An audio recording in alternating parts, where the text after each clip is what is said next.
Continuamos nuestro evento con la intervención de la doctora Gladys Galvis López, quien presentará la conferencia titulada Escenarios de aprendizaje desde el pensamiento complejo y el caos.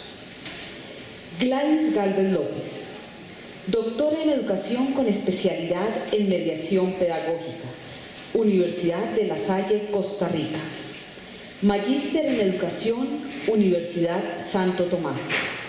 Terapeuta ocupacional, Universidad Nacional de Colombia. Especialización en neurorehabilitación multifactorial intensiva. Especialista en medicina tradicional china y terapias alternativas. Docente de la maestría en educación, maestría en didáctica, Universidad Santo Tomás. Universidad del Rosario, medicina alternativa. Docente ad honorem, Grupo Apoyo Pedagógico, Universidad Nacional. Bienvenida, doctora Gladys. Bien, buenos días a todos y todas. De verdad, un placer estar acá con ustedes. Y entonces si uno mira allá, de verdad se asusta un poco. Y si miramos hacia la cámara y están todos los caos, entonces se asusta un poquito más. Pero pues finalmente cuando las cosas nos apasionan, entonces tratamos de superar el primer susto. Buenos días, señor decano. Muchas gracias, un placer estar aquí. Doctora Res, doctor Hernán, doctora Claudia Mónica, a los doctorandos, a los maestrantes, a los licenciados, a todos mis compañeros y a todos mis estudiantes que están presentes y que están en los caos. Un saludo a todos muy especial. Bien, mi propósito es todo aquello que ayer empezamos a ver con el doctor Marco Fidel, tratar de traerlo un poco más a nuestras vidas, al quehacer, a la cotidianidad, para que comprendamos de alguna manera que la complejidad no es una teoría, no es solamente una epistemología, ni son unos elementos teóricos que yo busco la manera de pegar aquí o allá, sino que realmente es la forma en que se configura la vida y la manera en que nosotros nos debemos relacionar en ella. Así que desde ese punto, lo que pretendo es en principio darles unos elementos conceptuales. Posteriormente entraré en tensiones y entonces en las tensiones hablaremos qué pasó con el pensamiento complejo, que no es de hoy, no es algo nuevo que aparezca, con lo que nosotros tenemos que empezar a comprender la realidad, sino que es algo que aparece desde el principio de los principios. Posteriormente, entonces hablaremos también un poco cuáles son esas implicancias que tienen en la realidad ese pensamiento complejo. Siguiente, cómo lo recuperamos, cómo lo traemos de nuevo.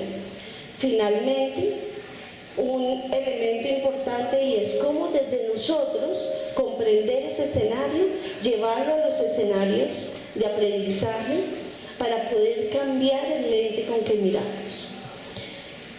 Bien, entonces empezar a decirles que como la imagen les muestra a ustedes, lo complejo es eso. Si yo tengo una planta, entonces esa planta tiene muchísimas raíces, muchos bulbos, muchos elementos que están todos totalmente cohesionados. No solamente están cohesionados, sino que interactúan. Y no solamente interactúan, sino que todos en conjunto le dan la esencia a lo que es la planta.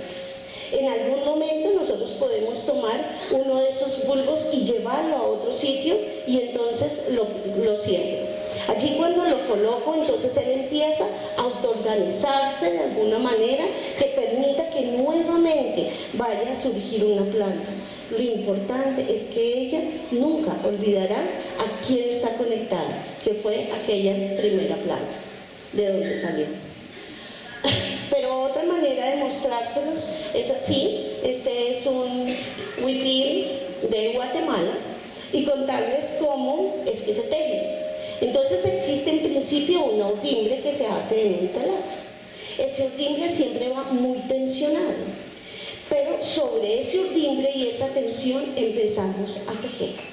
Ese empezar a tejer implica movimientos, implica sinfonías, polifonías, sonidos especiales, colores especiales, pero también implica lo que está sintiendo la persona que lo está tejiendo, el sitio hacia donde está mirando, lo que le ha acontecido, y es la historia de su vida que de alguna manera también va tejiendo allí. Así que se requiere de las dos para que este tejido cobre color.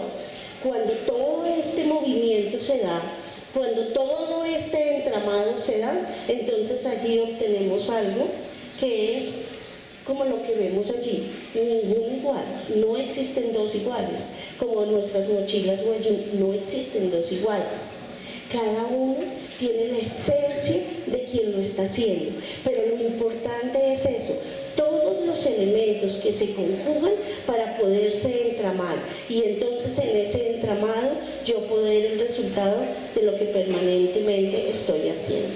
Entonces quisiera que desde esos dos elementos entendiéramos un poco la complejidad como un tejido de la vida, y en la vida que en algún momento el ser humano abandonó porque se instauró un pensamiento nuevo. Entonces vamos a ver por qué, y aquí nos tensionamos un poco, no mucho, por qué entonces el ser humano abandonó este pensamiento. Voy a tomar a Frédéric Monet, un doctor en educación, psicólogo, y que se ha dedicado a estudiar la complejidad de las relaciones de los seres humanos, para contarles, o para acompañarme de él y contarles qué sucedió con el pensamiento complejo en un principio y por qué el ser humano fue abandonando el pensamiento complejo que venía con él. Ese pensamiento venía desde la antigüedad, un pensamiento netamente ambiguo, pero entonces ambiguo significa que trae consigo todo lo que lo viene constituyendo. Eso que lo venía constituyendo entonces eran los mitos, por ejemplo, pero también lo venía constituyendo algo muy importante y esencial que se llama la dualidad. Aquello dual es aquello que está junto, que puede ser opuesto, que se complementa, pero que jamás es contradictorio. Es decir, nunca el uno destruirá al otro. Así veníamos convirtiéndonos en una manera simple, pero diversa de ver y comprender el mundo. Como les decía, todas las culturas, desde la cultura sumeria, donde podríamos nuestra memoria alcanzar a recoger, hasta en la griega, siempre fundamentó la creación y el orden del universo desde los mitos que dejó totalmente plasmados, escritos, puestos allí en todas sus expresiones artísticas. Entonces ahí nos contaban cómo era que las relaciones de interconexión se iban dando permanentemente. Pero entonces llegamos a la Grecia clásica, y en la Grecia clásica somete el mito y considera entonces que el mito es un pseudo saber, y como pseudo saber no va a tener cabida en el nuevo pensamiento, ¿no? En el nuevo pensamiento que se quiere instaurar. Se abandona entonces la ambigüedad porque hay que darle una cabida a la verdad, y entonces la verdad no puede estar combinada con la ambigüedad. Detienne entonces nos dice que para el pensamiento arcaico la verdad residía en esa dualidad, y que esa dualidad era un reflejo entre el mundo divino y el mundo de los humanos. Se interrelacionaban, pero que definitivamente no podría seguirse manteniendo este mito porque entonces se perdía. Así que había que ceder paso a esa verdad racional, a la lógica sin ambigüedad, a la lógica sin contradicción y se lleva a cabo algo que se denominó la secularización de la palabra. ¿Cómo? Por medio de la enseñanza de un pensamiento clásico, de un pensamiento lógico, lo cual se hacía en todas las ciencias, desde lo político hasta en general las conversaciones entre las sociedades. Así que se empieza la construcción de nuevos conceptos. Conceptos entonces que someten totalmente el pensamiento y que instaura nuevas formas y apropiaciones y técnicas para regular el pensamiento.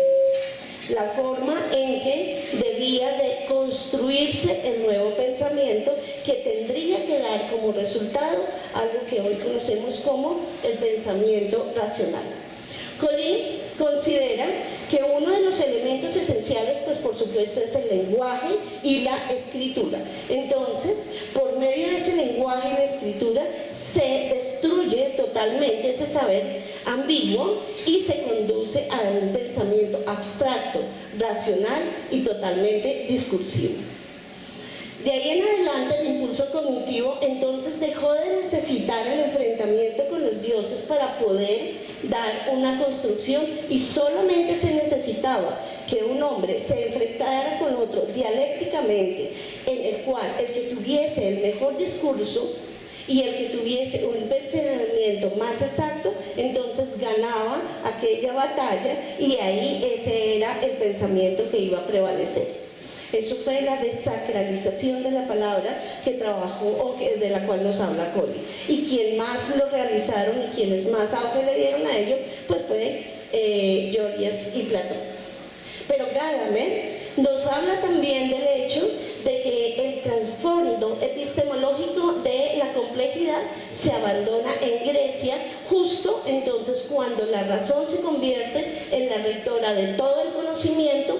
Aparecen entonces la filosofía y la ciencia, se origina una tensión supremamente fuerte entre el mito y el logos, se impide comprender en la totalidad la complejidad y por medio del lenguaje y la palabra se elaboran nuevos conceptos. Aquí ya tenemos prácticamente eliminada la ambigüedad y la complejidad. Entonces les traigo aquí como esos elementos esenciales, que dice, la ambigüedad es rechazada como fuente de todo conocimiento, se elimina totalmente la ambigüedad, se renuncia a la complejidad porque la complejidad es un reflejo de la ambigüedad, se consolida entonces que la simplicidad como un paradigma epistemológico que responde a una necesidad de entender de una manera más clara la naturaleza. Se abandona entonces la realidad que tiene atributos ideales, todo lo que fuese idealismo, para que funcione la simplificación. Los atributos que se le ponen ahora entonces son muy claros: el orden, la perfección y la armonía. De aquí en adelante entonces empiezan a reinar y se manifiesta en todas las ciencias, tanto las nacientes como en las existentes. Ferdinand Muner entonces lo dice como: en el nuevo contexto la realidad se considera ordenada, perfecta y armoniosa, y si no lo es, hay que obligarla a que lo sea. También entonces la razón adquiere un carácter explícitamente ordenador, especialmente con Anaxágoras. Los conocimientos matemáticos se reducen y se llevan hacia la abstracción.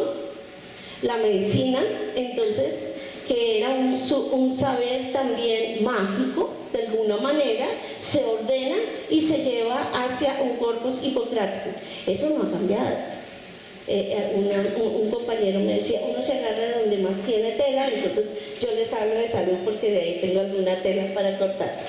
Pero es exactamente el mecanicismo y la manera fragmentada, organizada, sistémica, lineal, en la cual hoy en día nos seguimos viendo y la salud nos ve, y razón por la cual nos encontramos en unas situaciones muy complicadas, no complejas, sino complicadas en la salud, responde a que hoy en día se sigue considerando de esta manera el ser humano.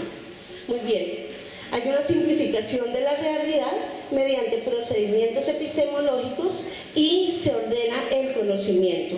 Una grave consecuencia que se da y es que de aquí en adelante todo lo que no esté ordenado será desorden.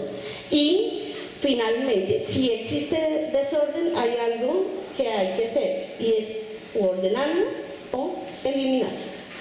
Bien, entonces tendríamos ya una realidad ordenada y perfecta.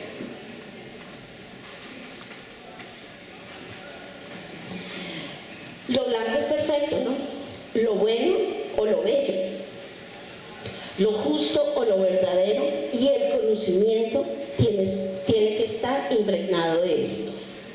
Hay una armonía en el cosmos y que está dado por fenómenos de atributos como la virtud, la amistad, la música y su expresión en la matemática clásica.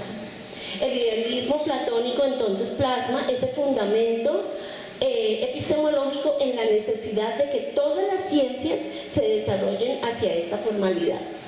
Y existe algo que se llama las formas platónicas, que son esos cuerpos irregulares, pero no son unidimensionales. Hoy debemos comprender que son multidimensionales, que ellos consideran como la base de la geometría y la matemática para la construcción del arte, para la construcción de las viviendas, para la construcción en general de las cosas en las cuales se manifestaba. Ese no era el concepto para nuestros antiguos habitantes. Los 5 llamados sólidos platónicos representa cada uno de los elementos constitucionales de todo lo existente. Así uno de ellos es el agua, así otro es el fuego, así el otro es el éter, así el otro es la madera o la tierra, y en la conjunción de todos, entonces es que resultan las apariencias sensibles, como lo dicen los chicos. Suprimir o evitar la complejidad, las imperfecciones incómodas para un mundo que debía ser perfecto. Cualquier cosa que no se pudiese eliminar, pues se consideraba que realmente era irrelevante. Ya tenemos entonces un mundo contradictorio, donde si no es igual es contradictorio y hay que destruirlo, que excluye definitivamente esa contradicción por ser totalmente incompatible con la verdad. Y pues finalmente, si una proposición no puede sostener esa dualidad, debe eliminarse totalmente. Hay que separar la verdad de la opinión. Y entonces la doxa, que no es una opinión simple, sino que está cargada de los saberes antiguos, de los saberes ancestrales y de los saberes propios de la vida, se elimina. Y se elimina porque se convierte en una opinión. Y las opiniones no tienen cabida en la ciencia clásica. La lógica formal entonces hace toda la abstracción de la verdad y de sus premisas. Se institucionaliza la razón, se introduce la ortodoxia racional, el paradigma del conocimiento cierto y confiable es entonces ahora la premisa. Ahora ya tenemos un pensamiento clásico. Y ese conocimiento clásico, cierto y seguro, entonces además tiene un refuerzo muy grande, que es la metodología positivista. Esta metodología positivista elimina totalmente al sujeto. Los sujetos terminan o deben ser observados como objetos, y los observadores entonces son unos extraños objetos que deben observar sin razonar, sin sentir y sin emitir ningún tipo de juicio ni de valor.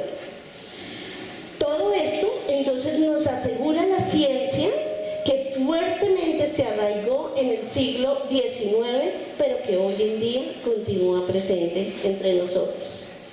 Sin embargo, y así, y hoy en día más, se presentan constantes problemas que la razón no puede resolver, y no lo puede resolver porque la ciencia y todo el conocimiento de la vida está despojado de la complejidad. Así que, por ejemplo, Newton tuvo problemas muy serios, y no podían prever fenómenos como la entropía o los roces. Entonces él lo arregló muy fácil y dijo, no, esos son fallas que Dios está arreglando permanentemente porque el mundo está en un continuo ordenamiento. Bueno, todo lo creímos y está bien. También entonces se presenta esa imposibilidad de predecir los órdenes sociales. Eso es algo tan evidente hoy en día, y entonces las masas empiezan a emerger, ¿cierto? Pero las masas dejan de obedecer a la reconducción, y sí que hubo reconducción en el siglo XIX. Pero igual no lo logramos. Hoy en día somos netamente caóticos y absolutamente complejos. Está en nosotros, en nuestra esencia. Así que miremos qué son los elementos que debemos de devolverle a la realidad compleja. Y pues la realidad ante todo es caótica, pero a la vez es ordenada. Entonces yo les he traído a ustedes esta imagen de algo que vemos todos los días, ¿cierto? ¿Sí nos parece conocida? Bastante, ¿sí? Así que es eso en que vivimos todos los días, cada vez que salimos de la universidad, vamos de la casa, vamos para el trabajo, etcétera, etcétera. Entonces lo que vemos es un absoluto caos. Si solo fuera desorden, nunca lograría tener solución. Pero realmente lo que sucede ahí son diferentes órdenes. Y a pesar de que ustedes lo visualicen, porque si yo fuese observador y solo estuviese observando para decir qué sucede allá, entonces diría, eso es un absoluto desorden. Pero como yo me meto ahí, ¿cierto? Y yo también voy en el, bueno, mentira, yo no en el Transmilenio, pero bueno, uno va en los buses, en los Transmilenios, en los carros, a pie, en las bicicletas, en las motos, etcétera, etcétera, y busca nuevos órdenes, nuevas autoorganizaciones. Así que entendemos que ese caos que está ahí se mueve permanentemente. Pero ¿quién mueve el caos? Nosotros movemos el caos. Nosotros tomamos decisiones extrañas permanentemente. Y con esas decisiones que vamos tomando, entonces vamos siguiendo vías diferentes para poderlo hacer. De tal manera que esos sistemas son capaces de generar órdenes diferentes que va aprendiendo. En el tráfico hay una cosa que me ha parecido súper interesante. A mí me parece espectacular cada día, porque si uno aprende algo cada día, eso ya vale la pena. Entonces imagínense que antes uno salía y, ay, ¿por cuál me voy? Por la séptima, por la tata. Entonces a uno prende un aparatico que se llama el Waze. Eso es fabuloso. Entonces se pone el Waze y le dice, no, váyase por aquí, váyase por allá, voltea a la derecha. Tiene uno que tener buena lateralidad de esas cosas. Y entonces váyase a la izquierda, vaya por acá, etcétera. Y he conocido una cantidad de cosas que yo no conocía. Yo decía, yo por acá jamás he pasado. Luego, cada vez que nosotros nos permitimos nuevas órdenes, cambiar las rutas, hacer las cosas diferentes, aprendemos cosas nuevas. Si yo todos los días tomo exactamente la misma ruta y hago exactamente las mismas rutinas, no tengo ninguna opción de aprender nada nuevo. Bien, la realidad es no lineal, imperfecta, y algo que quiero que tengamos en cuenta de aquí en adelante: estética y ética. Y más adelante vamos a hablar más de eso estético y lo ético. Así que lo irregular se encuentra dentro de lo regular y viceversa, y un poquito más adelante lo entendemos. Es semejante pero no idéntica, y ya veremos también por qué. Comprende la imperfección que esto supone, sin que ello implique ni contradicción ni exclusión, sino que definitivamente habla de complementariedad y semejanza. Así que ya no tenemos que pensar en que lo bello es lo que debe persistir, ni que lo blanco es lo armónico. Muy bien. Se compone de simplicidades entrelazadas. Entonces, esa relación entre lo complejo y entre lo simple es asimétrica.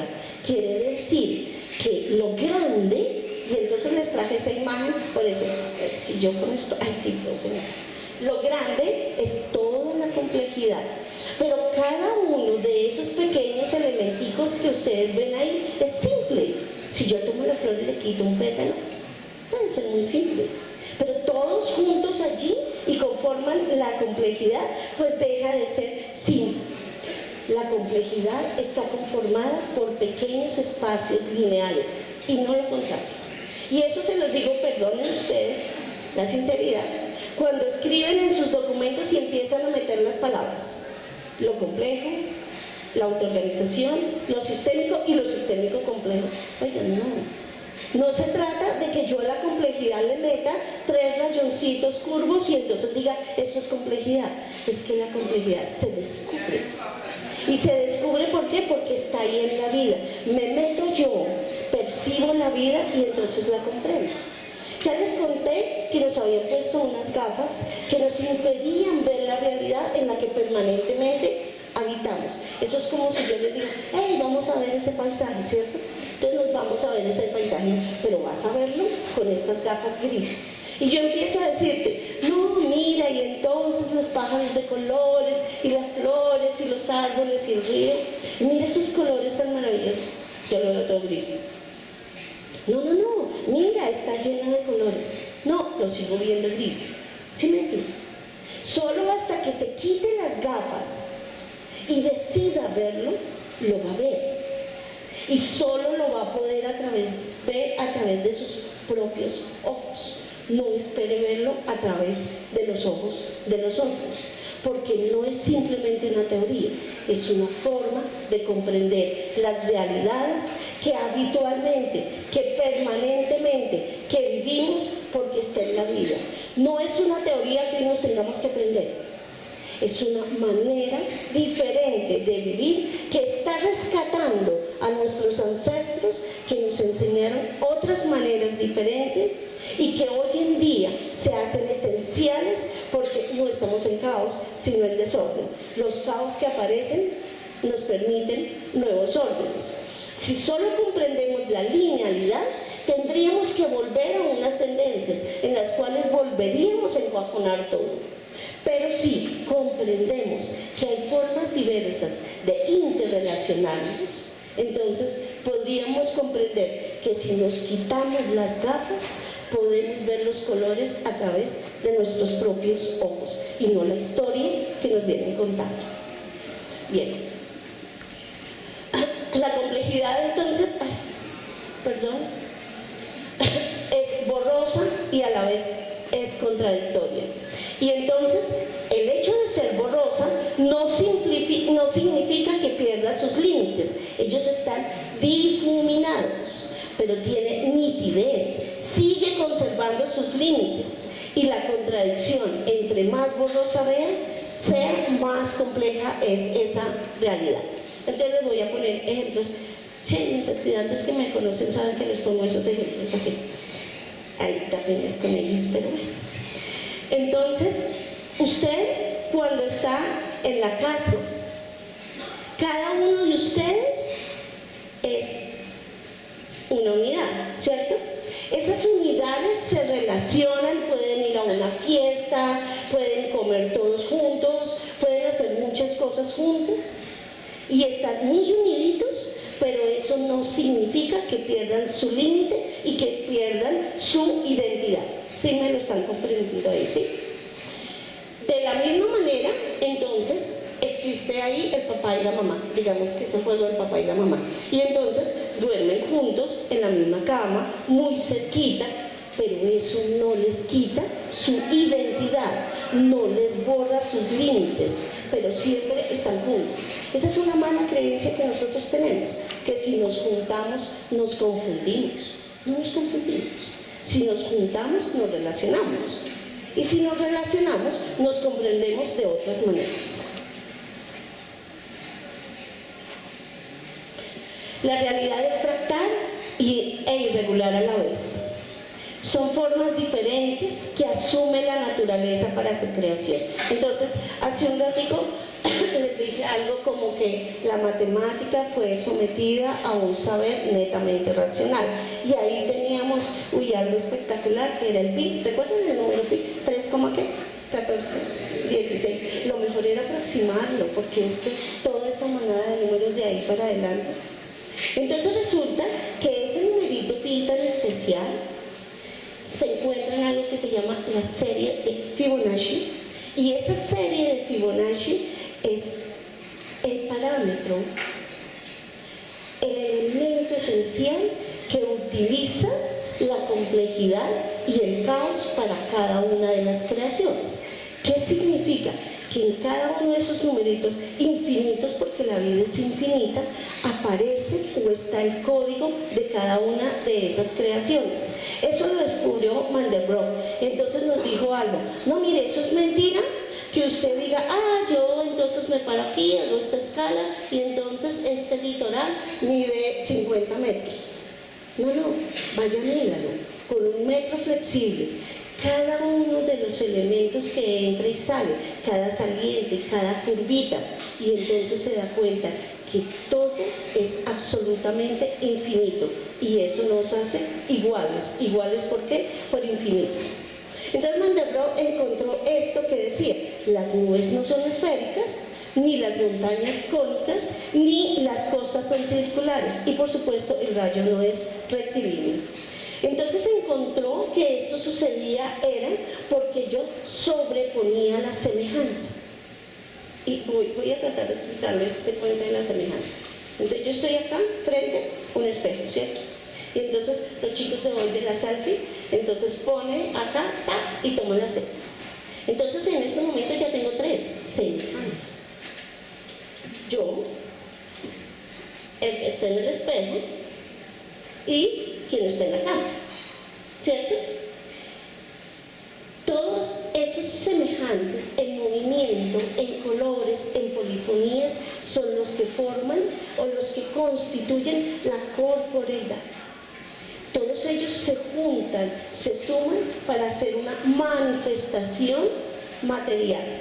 Y así es como la fractalidad entre irregularidades va creando esas apariencias sensibles. Quien se ha beneficiado de esto absolutamente es el cine, porque cuando Mandelbrot y otro físico japonés se dieron cuenta de esto, entonces pudieron empezar no a poner una nube, sino otras semejantes, sobrepuestas,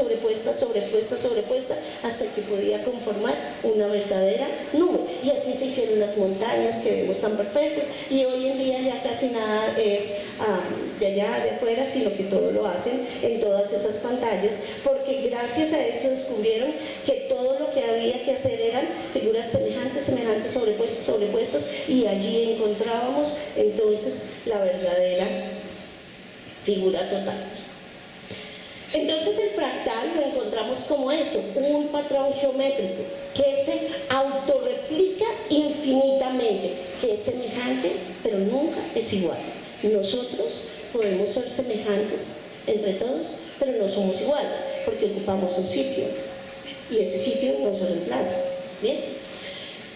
Y esa es entonces, como les digo, lo que utiliza la naturaleza holográficamente. Entonces, ¿qué habla de lo holográfico? Que si yo tomo una partecita, en esa partecita puedo ver la totalidad.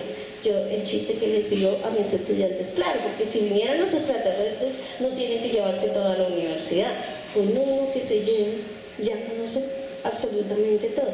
Ahí está el mapa de toda la humanidad, pero más aún, el mapa está en el ADN, no necesita sino el ADN, como yo veo a veces CSA, entonces usted abre la boca, le saca su ADN y ahí está usted completito.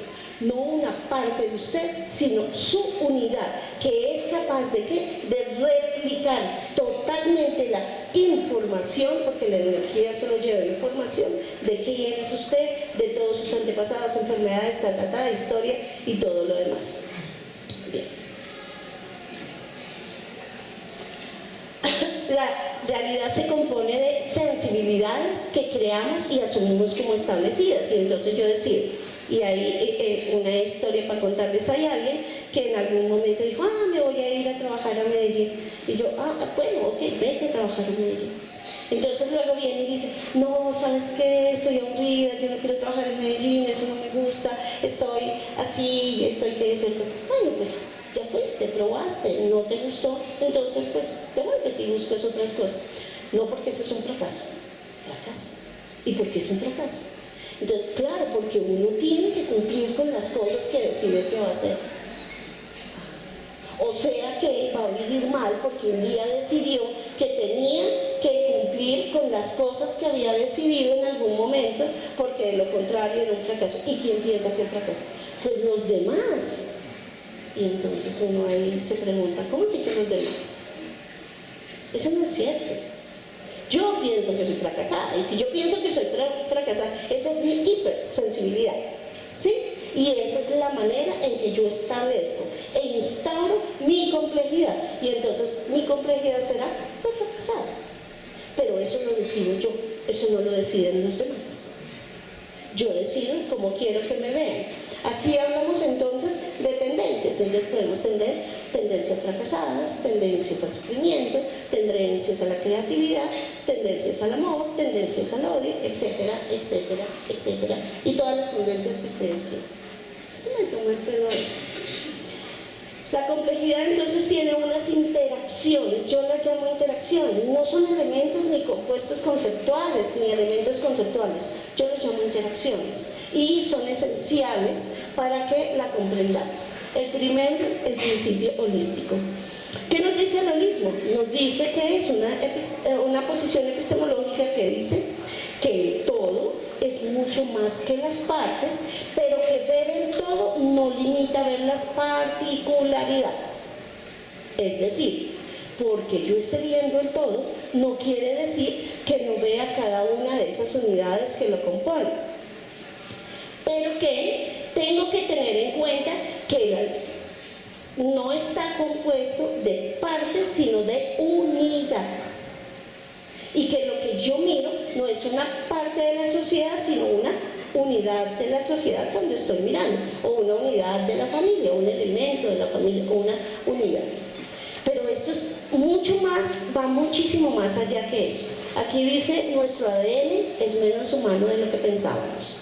Entonces, miren, el mapa se llama ADN, la plantilla se llama ADN. Entonces les voy a contar, ADN tienen las plantas, ADN tienen los animales, ADN tienen los minerales y por supuesto nosotros tenemos ADN. Eso nos lo contaron ahorita, pero ya antes lo sabía. Nuestro ADN tiene una característica que dice que somos humanos. El ADN de las plantas pues dice que son plantas. Y sin embargo, todos los ADNs son semejantes. Aquí hay un problema en la ciencia que algún día tendrá que resolver, porque nosotros somos, en nuestro ADN, por lo menos el 80% semejante al de las moscas, somos por lo menos el 85% semejante al de las plantas, somos el 99.99% igual al de los cerditos, por eso nos comemos a nuestros mellizos. Y la razón por la cual es tan similar es porque imagínense que hoy en día la ciencia que hace, entonces a través de los tejidos del cerdo está creando tejidos para la reconstrucción de nuestro propio cuerpo. Así que pilas, porque eso se llama canibalismo. Lo que sí es claro es que nuestro ADN y el de los simios es de los menos semejantes. Pero es que no necesitamos descender de él. Ustedes vieron, la fractalidad dice que cada especie tiene su posición en el infinito y que no necesita que el uno evolucione y cambie para saber si se parece o no se parece, si todos, absolutamente todos, la plantita, el gusanito, la estrella, el planeta, somos semejantes. Porque el universo entero solo está constituido de átomos de carbono, de moléculas de carbono, de átomos, y todo hace una sola plantilla que se llama ADN. Pero tenemos algo especial nosotros, que pensamos que somos puros y tal.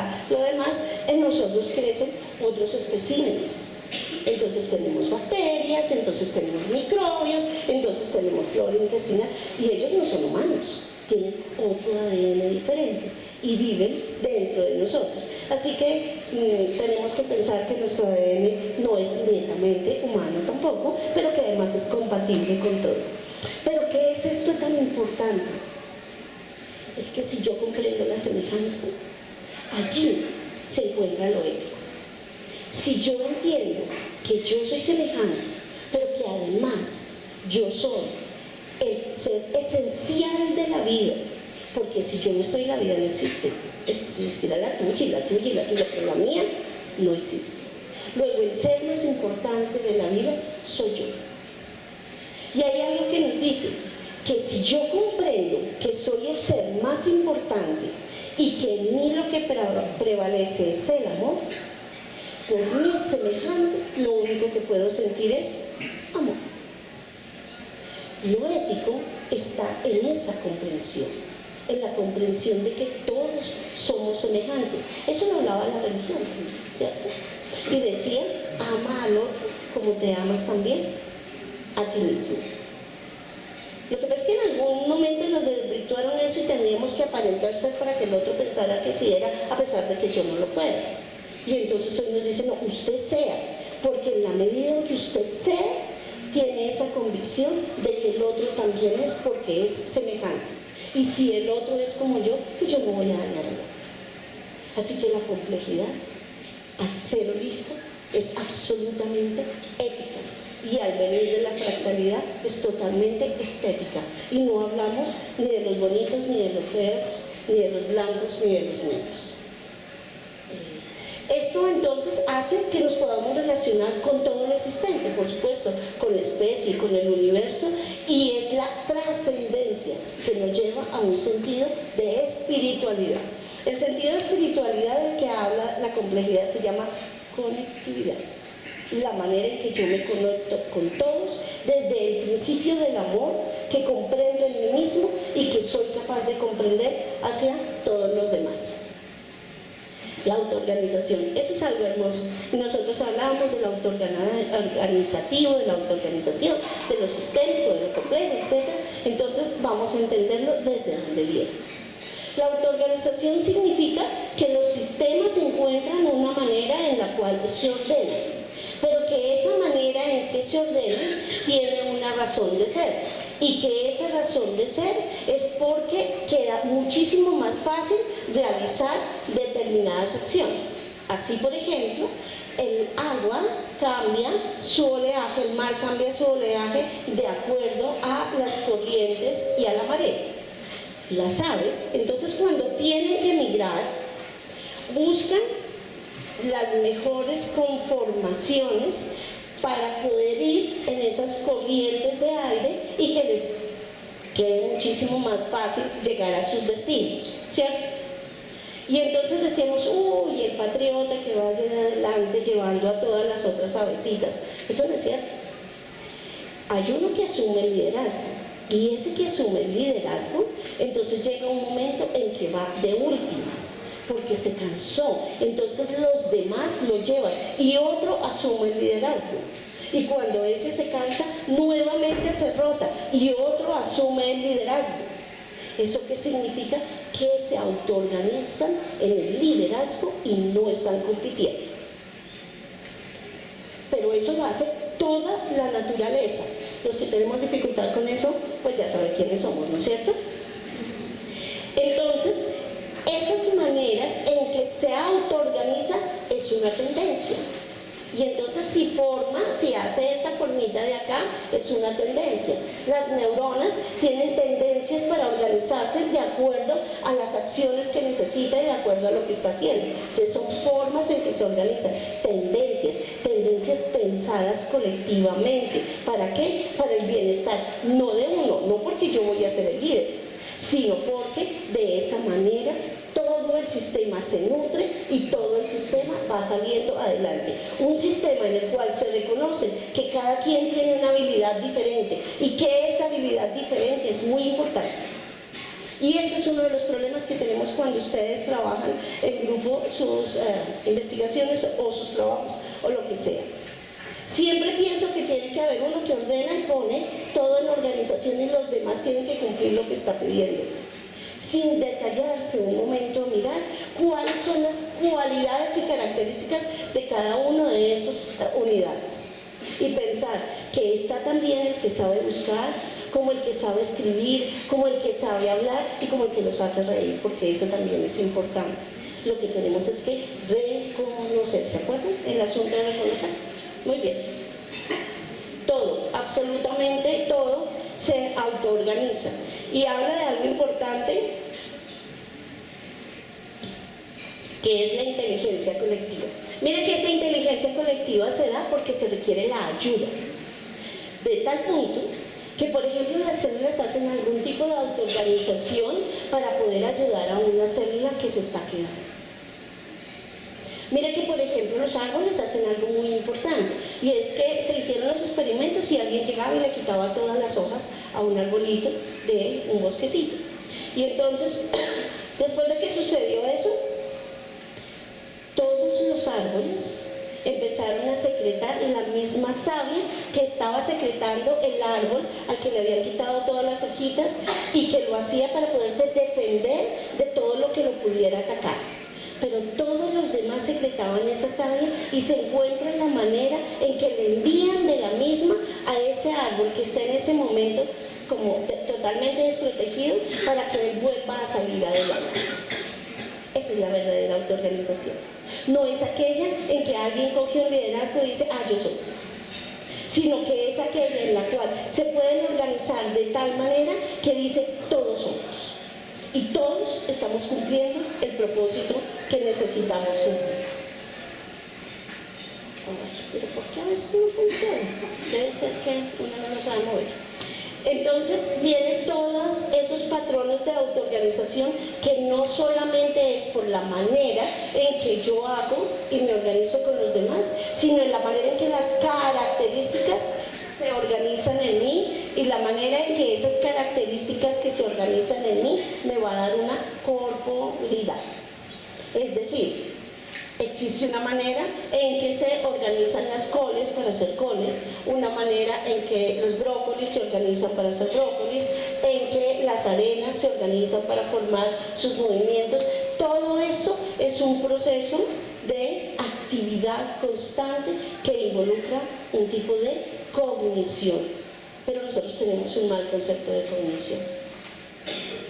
Bien, hay que tener en cuenta que la autoorganización tiene que o debe guardar una capacidad de flexibilidad y de autorregularse. Y eso autorregularse es cuando uno dice, no, yo solo soy el líder, los demás dicen, no es cierto, no es el líder. Pero dentro de las conversaciones encontramos que todos tenemos alguna posibilidad de un tipo diferente de liderazgo. Existe una interdependencia, pero por supuesto sin perder los límites, sin perder los focos y sin perder la autenticidad. Todo esto se une. Las pasiones, las emociones, los conocimientos, la manera de relacionarse, su contexto, etc. Todo se une, y al unirse todo se combina en un solo movimiento, y esos movimientos entonces son los bucles de realimentación. Pero que para que los vean así fácil, los que van a fútbol, ¿cierto? Y entonces, ¿se acuerdan cuando hacen la ola? Ese es un bucle de retroalimentación o de realimentación. Uno la empieza y todos unen todo lo que tienen para poderla continuar. ¿Saben quiénes saben muchísimo de eso? Los chinos y los japoneses. Ustedes han visto en todas esas inauguraciones de los juegos, así, la manera en que se pueden organizar perfecta, no por la linealidad, sino por la belleza de la fractalidad. Lo que es que como tenemos los lentes de la linealidad, solo vemos que, pues, la linealidad. Maturana y Varela lo decían así: el sistema aprenderá y se regulará a sí mismo ante las diferentes circunstancias. Si aparece el caos que dice, muévanse, háganlo diferente, reflexionen, miren qué pasó y vuélvanlo a hacer. Bien, hay que tener en cuenta que esa red se convierte en una red autopoyética. ¿Qué significa que sea una red autopoyética? Y quiere decir que se automantiene. las unidades, los sistemas, nos automantenemos. Los únicos que no se automantienen son los que hemos elaborado. Es decir, esa mesa no va a dar mesitas, ni se va a constituir en una mesa diferente. Es la mesa. Pero todos aquellos sistemas que se puedan reproducir, pero además automantener, forman siempre redes autopoyéticas. Lo importante es que son autopoyéticas porque son autoorganizadas, están en movimiento constante, porque todo lo que no está en movimiento constante tiene tendencia hacia la muerte. El equilibrio siempre será, el equilibrio siempre será dinámico. Dinámico significa que permanentemente está en movimiento. Y ese movimiento significa que los contrarios están en movimiento. Y que los contrarios estén en movimiento significa que permanentemente el día se convierte en noche, la noche se convierte en día, lo blanco se convierte en negro, etcétera, etcétera, el ruido en silencio, etcétera, etcétera. Y se requiere que esto suceda permanentemente. Pero que además de tener esa posibilidad dinámica, se dan cambios y se dan ciclos. Los ciclos se agotan. Se produce todo un ciclo. Ese ciclo viene de una autoorganización dinámica, pero se agota y tiene que cambiar. Y ese cambio entonces genera otro ciclo. Eso lo hacía muy bien la naturaleza, que ha dejado de hacer. En los momentos en que los ciclos se presionan y no se dejan evolucionar, entonces hay una fuerte descarga energética o un fuerte contenido energético que hace que eso reviente. Se sucede en los saltos cuánticos, es decir, el máximo punto del caos para que se pueda de alguna manera realizar un nuevo orden. No son lineales, eso lo entendemos hoy muy fácilmente con todas nuestras redes de comunicación que nosotros tenemos, ¿cierto? Y entonces el WhatsApp, por ejemplo, no es una red lineal en la cual solo una línea se comunica, sino que todos nos comunicamos, pero van cumpliendo ciclos. Antes existía como el Messenger, eso se acabó, el Facebook se acabará, el WhatsApp se acabará, siempre habrá otros y otros que finalmente lo que tienen que hacer es originar nuevas formas de red. Todo esto nos lleva a algo que se llama el bioaprendizaje. El bioaprendizaje nos está diciendo entonces que todos los conocimientos que vamos generando en estos sistemas se convierten en un aprendizaje, pero que ese aprendizaje siempre va a estar ligado a la manera en que yo siento las cosas. Así que lo que yo siento permanentemente es dolor, pues será dolor lo que tenemos. Pero que si lo que permanentemente yo siento es una capacidad, una necesidad y una motivación, pues eso es lo que va a hacer. Cada cambio entonces genera un nuevo movimiento. Pero ¿cómo esto ha transformado nuestras realidades? Entonces lo transforma desde esa perspectiva de que las personas tenemos que presentar las mismas propiedades de la complejidad. La complejidad no la podemos tener en los libros. Está en la vida, pero no solo puede estar en la vida, está en nosotros. Y entonces nosotros permanentemente interaccionamos con la complejidad. Pero como les dije, lo único que necesitamos es cambiar de lentes. Si cambiamos de lentes, pues podemos cambiar y darnos cuenta de ese suceso. Tenemos que asumir relaciones de interconectividad, como ya se los dije, para que podamos estar todos entrelazados. Tener claro que eso no se hace en lo individual, sino que se hace en lo colectivo. Tenemos que asumir entonces nuevas comprensiones acerca de nuestros comportamientos en la cotidianidad. No podemos tener permanentemente comportamientos que lleven a los demás hacia la linealidad. Si tenemos que pensar en comportamientos que vayan hacia la complejidad. Tener en cuenta que todas las teorías de la complejidad y todo lo que se ha experimentado y se ha aprendido, pues aporta a todas las situaciones de la vida. Tenemos que comprender entonces la caoticidad no como un problema, sino como algo que nos lleva a la reflexión, al entendimiento, al cambio y al nuevo aprendizaje. Eso nos lleva también a comprender fenómenos como la espiritualidad, que está ligada a la interconectividad. ¿Y cómo creamos entonces a partir de todo esto escenarios pedagógicos divergentes? Entonces aquellos donde se aprenda de la incertidumbre, aquellos en los cuales realmente se entienda que el futuro es una incertidumbre, que no lo tenemos plasmado, pero que así lo tienen que entender nuestros estudiantes. Pero que también escenarios donde se dé la posibilidad de ¿qué? De bioaprender, donde se presenten las mediaciones. Las mediaciones son la motivación, la empatía, la pegajosidad, el amor, la pasión, las frecuencias vibratorias, la resonancia, la cinética, todo aquello que nos organice.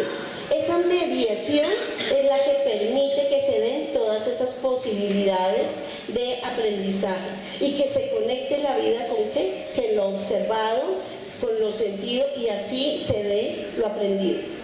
Escenarios que comprendan las relaciones no desde lo igual, sino desde lo diverso, que se acepten otras visiones y que permitan las interacciones. Escenarios de cooperación que comprendan tanto lo íntimo como lo colectivo, o lo individual como lo colectivo, donde se valoren los saberes de nuestros niños. Escenarios donde se guíe hacia ese conocimiento, ponerlo en un mundo cotidiano. Escenarios guiados por la pregunta, pero no por la pregunta del profesor, sino que la pregunta del profesor sea capaz de guiar a otras preguntas de los estudiantes y que esas preguntas de los estudiantes sean para abrir el panorama de la motivación hacia el conocimiento. Por eso el arte supremo del maestro es despertar el placer de la expresión creativa y del conocimiento. Algo aquí que les tengo que decir, que es lo que sucede cuando nosotros infligimos miedo en nuestros niños. El cerebro más antiguo, que es el cerebro reptiliano, es aquel que guarda todos los comportamientos de huida, las actividades que son rutinarias, pero sobre todo la capacidad de defenderse ante las diferentes situaciones de la vida.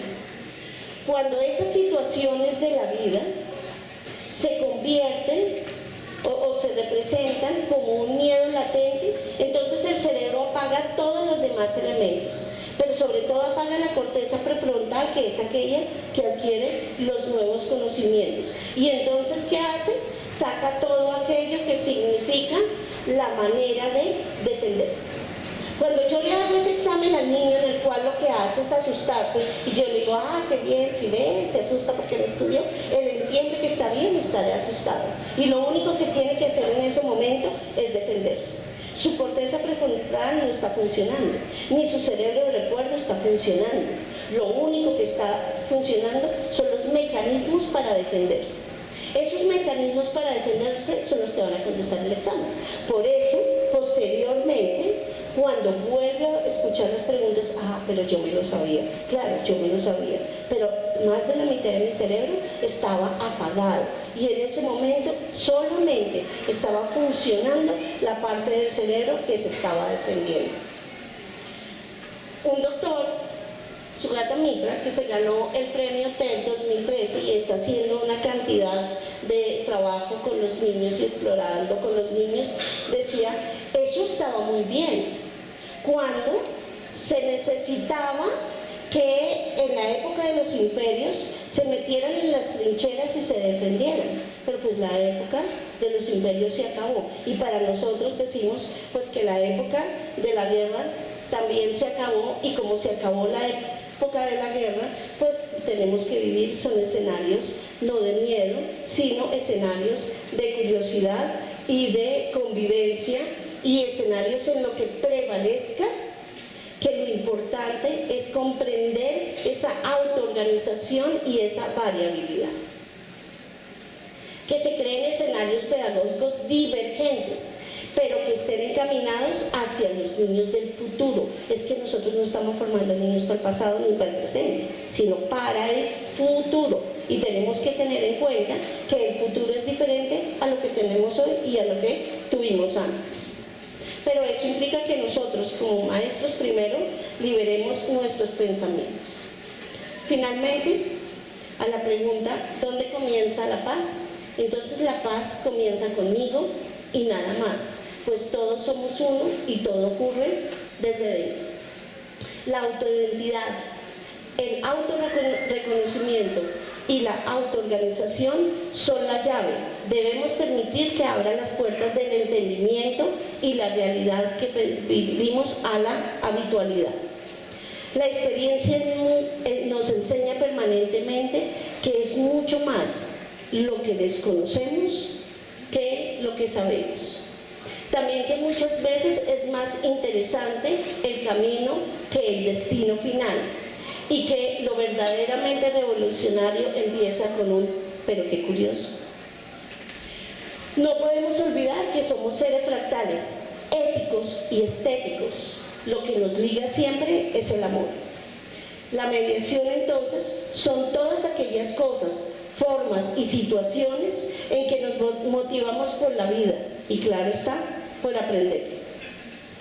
No podemos darle a la realidad complejidad si no hemos comprendido. Es ella quien realmente nos crea y nos recrea permanentemente. Algunas referencias para que miren y finalmente, infinitas gracias.